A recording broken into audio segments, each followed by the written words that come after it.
Hello and welcome back to Soul Search Sunday with Johnny Tiger. The date is June 21st, 2020, week number 17 of the coronavirus, social distancing, and I suppose we can even say this is probably week 17 of the birth of the Johnny Tiger Diary, or as I call this, staying at home with Johnny Tiger. Whatever this is, that allow me to communicate with the world beyond my window during this very trying and very uncertain time.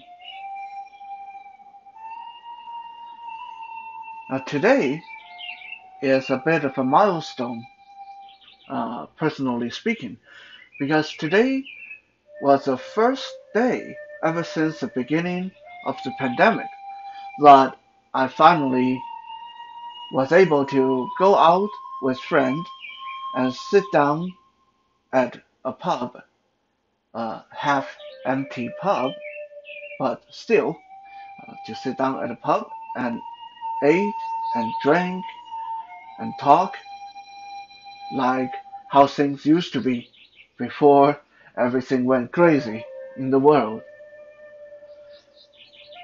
Such a small, mundane event, and yet it seems so much more because of what has been happening recently in everyone's life.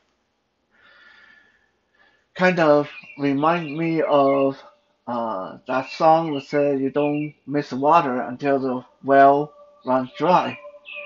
And similarly, we, a lot of us, I believe, tend to take our friendship for granted, take going out on a Saturday night or a Sunday night or Friday night for granted, take being able to go out and enjoy ourselves for granted. And then suddenly it became uh, prohibited or dangerous to do so. And then we find ourselves trapped at home with no one else's company but our own for 2 or 3 or 4 months in a row. And suddenly we realize that it is a folly, it is an error to take anything for granted in this world. I'll, I'll tell you that definitely in the beginning of this year, I had no idea that something like this was going to happen. I had no idea that I was going to spend the majority of 2020 social distancing and avoiding a virus that there is no cure for. So this previous week, me and my girlfriend, we paid attention to a little TED talk, a little speech by fellow Canadian columnist, journalist, very intelligent, upcoming uh, speaker called Emily Esfahani Smith. I hope I didn't just butcher her name. Uh, if you want to look her up, that's Emily and Esfahani and then Smith. Emily Esfahani Smith. Um, Emily Esfahani Smith came up with this interesting little concept. She titled, There is More to Life Than Happiness.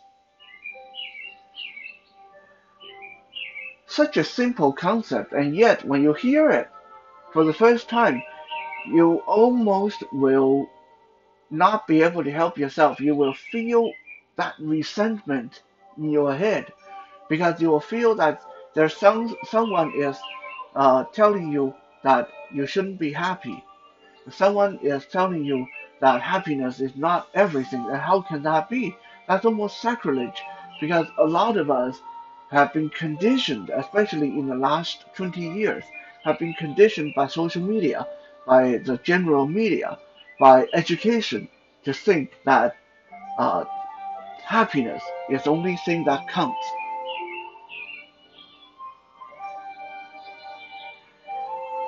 And yet, when you actually spend time to listen to what uh, Emily Esfahani Smith has to say, she is not telling you, she is not saying that being happy is doesn't count. She is not telling you that happiness is not important. What she's actually saying is that you can't live a good life, a fulfilling life. You can't live an enjoyable life if your only pursuit is your own happiness. So today I want to talk about uh, that. I want to talk about what Miss Smith. I don't want to continuously saying her full name because that's just getting a little bit uh, tongue twisty and difficult, especially with my Asian accent. And also, I had quite a bit of beer tonight, and I have not had any alcohol for almost 3 months, so it's hitting me a little bit hard. So I don't want to continuously butcher her name by trying to say her full name. So we'll just call her Miss Smith from this point on. Just make it easier for me, make it easier for everybody else.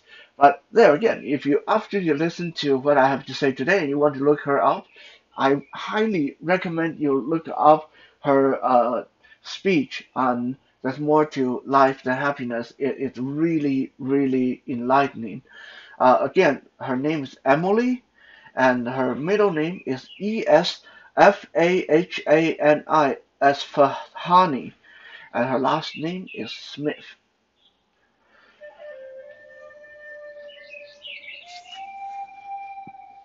So, happiness.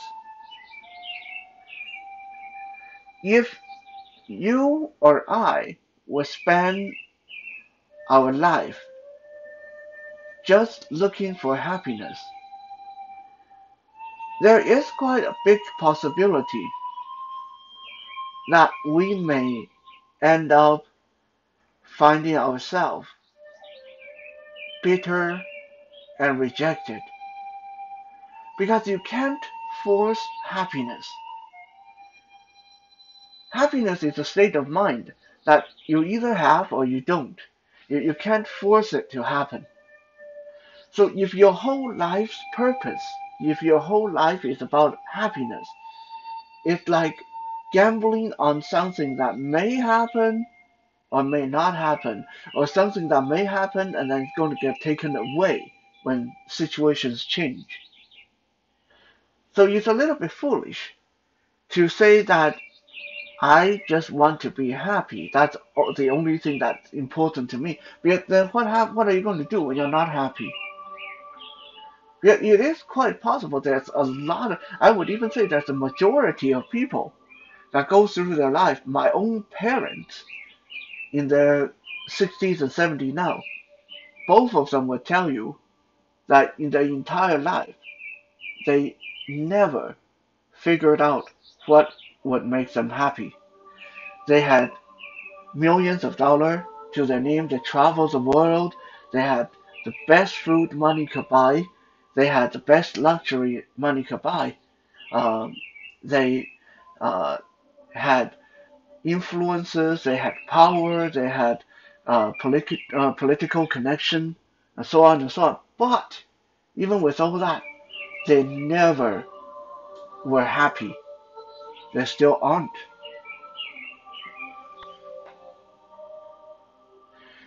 So, what should we look for then if happiness is not the only thing?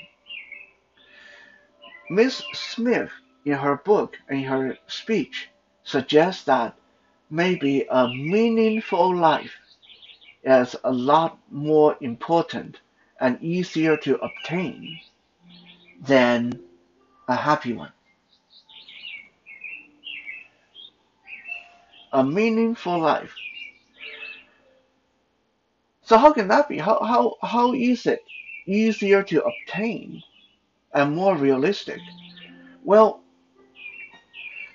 you can quite possibly go through your life doing all the right thing and still not being happy because of a tiny little bit of chemical imbalance in your brain or a little bit of health issue in your body that making it impossible to be happy is out of your control.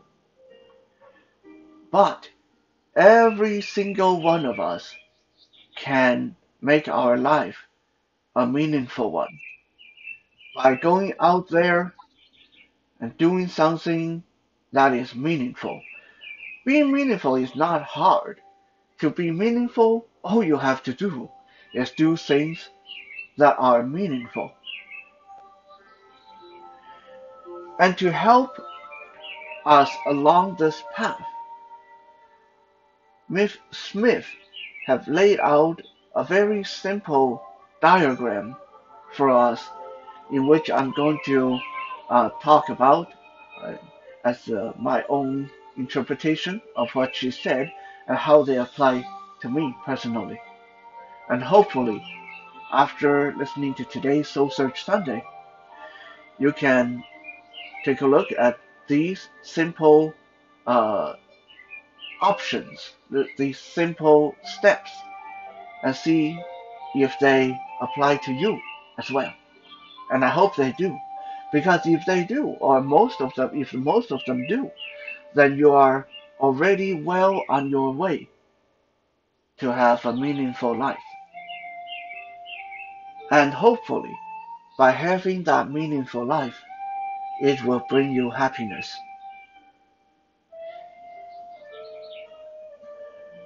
According to Miss Smith, there are four pillars, four items that will give you that meaningful existence.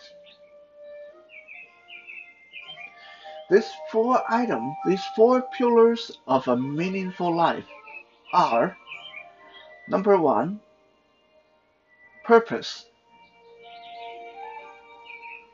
Number two, belonging. Number three, transcendence. And number four, storytelling. Now, I'm not going to stand here and repeat everything she says in her talk because that would be a little bit like I'm trying to plagiarize what she said. So I'm just going to give you my interpretation of what these things are. And hopefully, after you listen to her speech, if you look them up, if you look up her book, you will come to your own conclusion as well. Belonging. Belonging is something that I think everybody, every human being, even every animal in this world look for in our life. But a lot of us never really find it. It's that sense that I am home. I'm with the people that I belong with, and they agree with me. And they will allow me to be here regardless of if I am useful, or if I am friendly, or if I pay my membership fee. Unfortunately, for a lot of us, when we think we find that belonging, what we find is a lie. It's a cheap form of belonging. We belong because we are useful. We belong because we are good looking. We belong because we are educated. We belong because we're cool. We belong because we're funny. We belong because we pay our membership fee. But when you take those conditions away, suddenly you find that those people that you think you belong with, or the place you think you belong to, suddenly see you as just another stranger. It is when we actually find that place where we truly belong with unconditional belonging that we find that we have this first pillar in a meaningful life.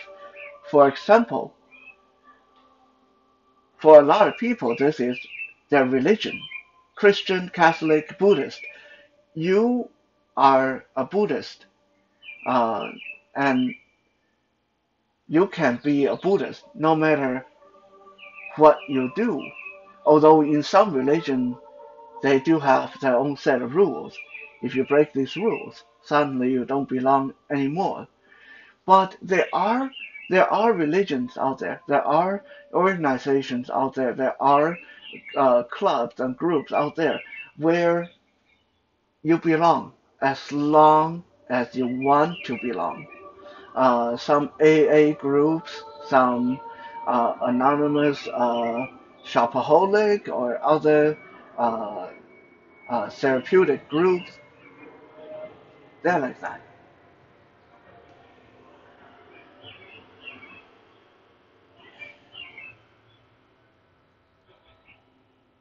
Now, number two, purpose. This one is simple. Uh, Purpose means that you are here for a reason. Your everyday is not just about yourself. Your everyday, actually, your being alive in this world actually means something to somebody. That someone will miss you when you're not here. That your being here actually make someone or some things, uh, life or world a little bit better. One thing that I resolved to doing ever since I was 25 years old, and I still do today, is every day before I go to bed, I quietly ask myself, what have I done today that made the world a bit better for somebody else?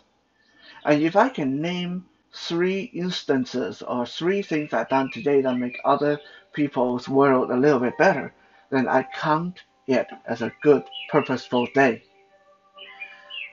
And most days, I would say 99% of the time, I manage to reach way more than three instances every day because I know this is important to me, so I go out of my way to make sure this happens. I make sure I have a purpose.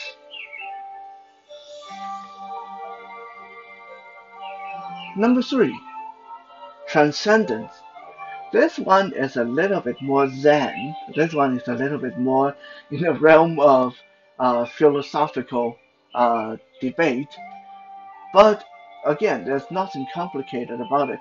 Transcendence means that you have appreciation for things outside your immediate self. For example, when you listen to a very nice piece of music and you can immerse yourself in it and totally feel the melody, when you look at the sky and you can appreciate how vast the universe is, when you look at the stars, when you sit out there and look down and observe the ants and the grasshoppers and the butterflies moving, you can forget about yourself for that instant and think of the greater world. Think of something else outside your own body and your own head. If you can find time to reach that state regularly, it will make you appreciate life a lot more. That is why transcendence is the third pillar in reaching a meaningful existence is to gain appreciation for things beyond yourself. Last but not least, storytelling. Now, storytelling is one of the only one of the four pillars that when I first heard it, I went WTF in my head. Like, what does storytelling have to do with it? But what storytelling is how you perceive your own life. So we can use a more involved word for storytelling. We can call it perspective. Perspective. There's an old Chinese tale uh, that an old man asked a young man when they were both standing at the foot of the mountain, "What do you think of that mountain?" And the young man said, I think that mountain is really, really tall and it probably will be really hard to reach the top. Later, when they get to the top of the mountain, the old man asked the young man again, "What do you think of this mountain?" And the young man looked down upon the world from that mountain and said, "I think it's so beautiful up here. It wasn't that hard to get up here, and now that I'm up here, I can look down, and the world just seems like it's a miniature toy. It's so wonderful. I'm glad I climbed the mountain." Now, a different young man may say, "Oh my God, it was such a hard work climbing up this mountain, and I look down, I just feel more tired because now I am thinking I have to go back down again." This is what perspective means. This is storytelling. Everyone have a set of things, circumstances, uh, experiences that happen to them in their lifetime. We are, for the most part, not in control of what happened to us, but it is totally in our control how we choose to interpret what happened. Is our life a tragedy? It is, if you choose to see it that way. Or is our life a comedy full of laughs and satires and irony? Because it can be really funny too, if you look at it that way. So, how you feel in the end about your life is really up to how you choose to tell your story. Are you going to tell your story like you are the victim, or are you going to tell your story like you are the hero? It is all up to you. So now that we talked about the four pillars of a meaningful life, I want to apply them to myself because after I listened to her speech, I suddenly realized that I am a very fortunate person.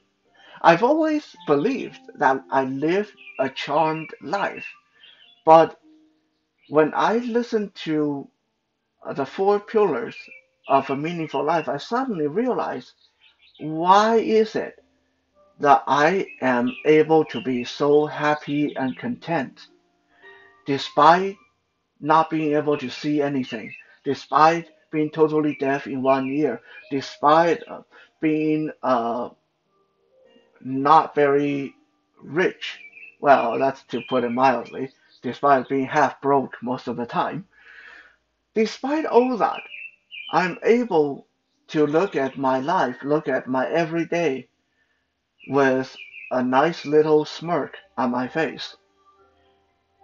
I am able to laugh at my life. I'm able to laugh at the world around me because out of the four pillars, I can say for sure that I already have three, and there's only one that is a maybe. And I think that means I'm doing really, really good. So, which are the ones that I already have? Well, let's look at transcendence. Transcendence, again, is about appreciating something outside your benefit, outside yourself.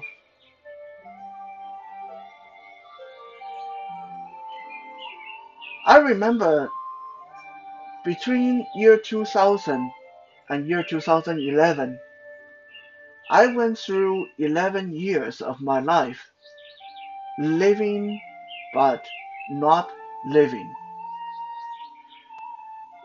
I was going to school, I was finishing school, and I was looking for work, and I was partying and socializing.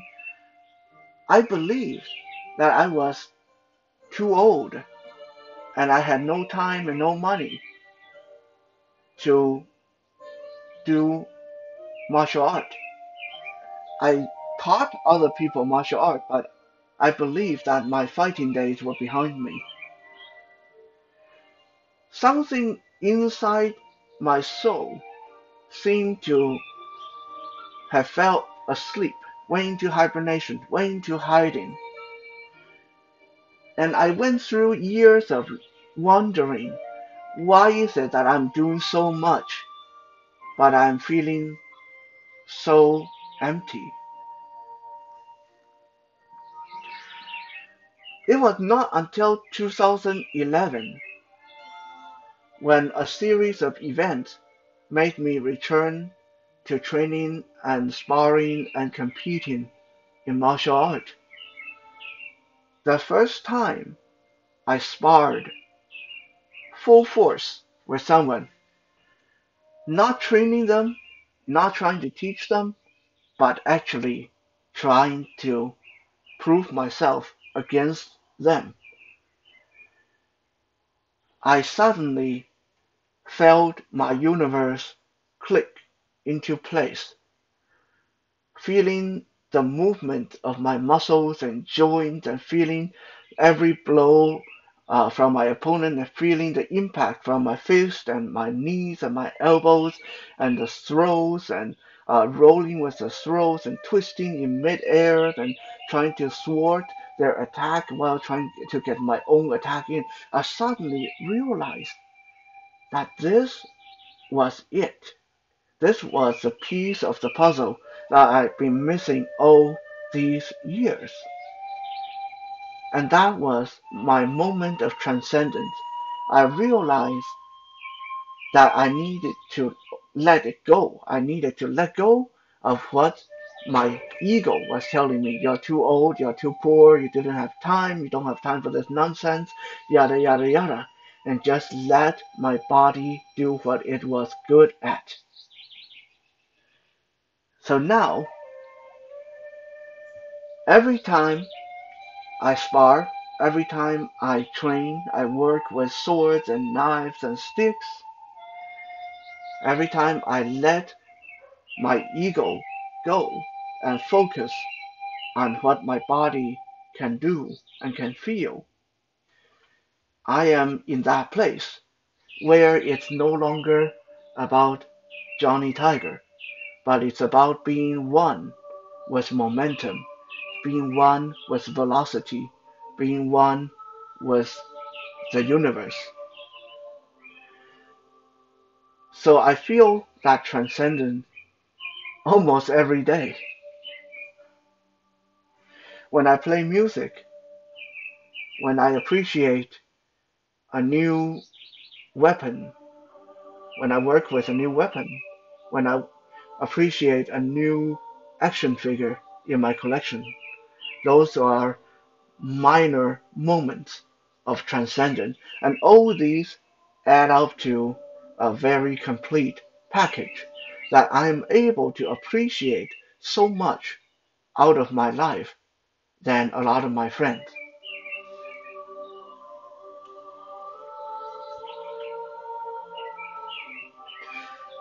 Purpose. Well, this almost goes without saying that my entire life has been built around being useful, being productive. I mean, being a Asian uh, child brought up in a very traditional Asian family, everything have to be about purpose. So that goes without saying. Uh, I definitely know responsibility. I definitely understand purpose. Uh, Night Strike Self-Defense for the Blind, my little group that I try to teach self-defense to. Uh, all the women and children and even men that come to me and learn self-defense. Uh, Even you guys, every one of you who watch my videos, you give me a purpose, something that I do that might be meaningful to someone else every day. So thank you for giving me that purpose.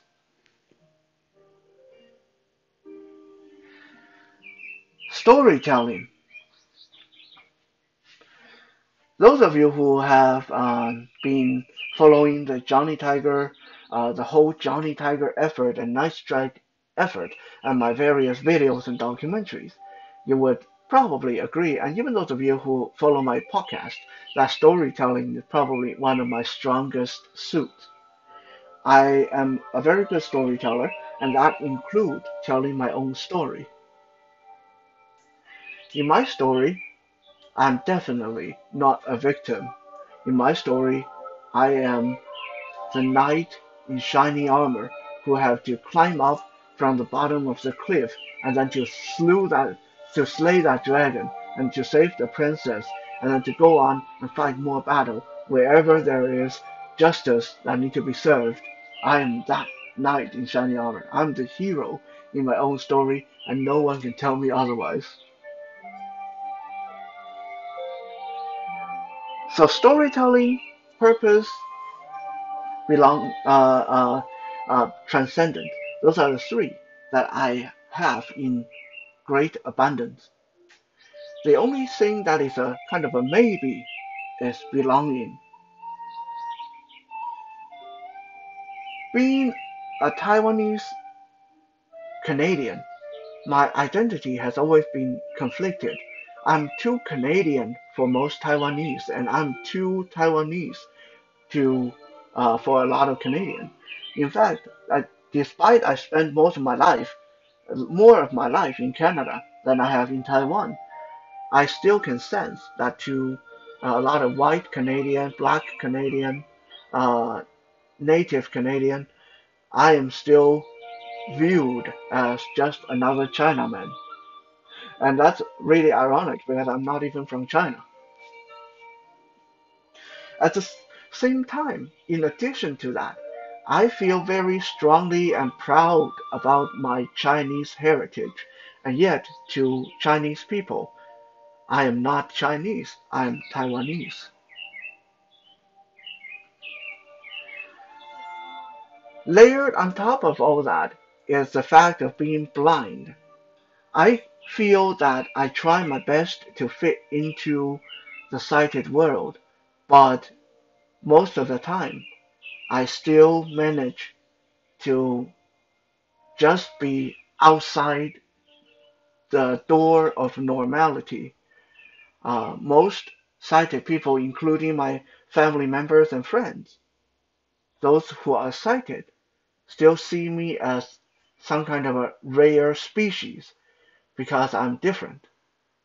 And then those who are blind view me as something really strange as well because I happen to like things and to do things that most people with vision loss do not do. For example, airsoft shooting, martial art training, full contact fighting, etc., etc., etc.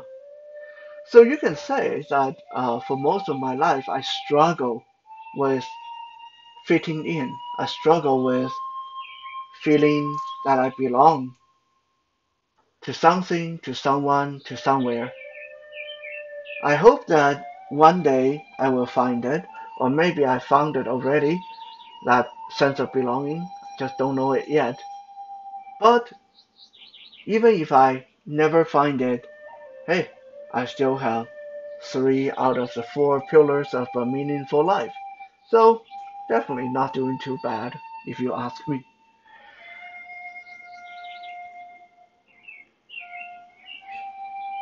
Thank you for checking out today's Soul Search Sunday. We'll be back again tomorrow for Music Monday. For now, stay safe, stay strong, and have a good night.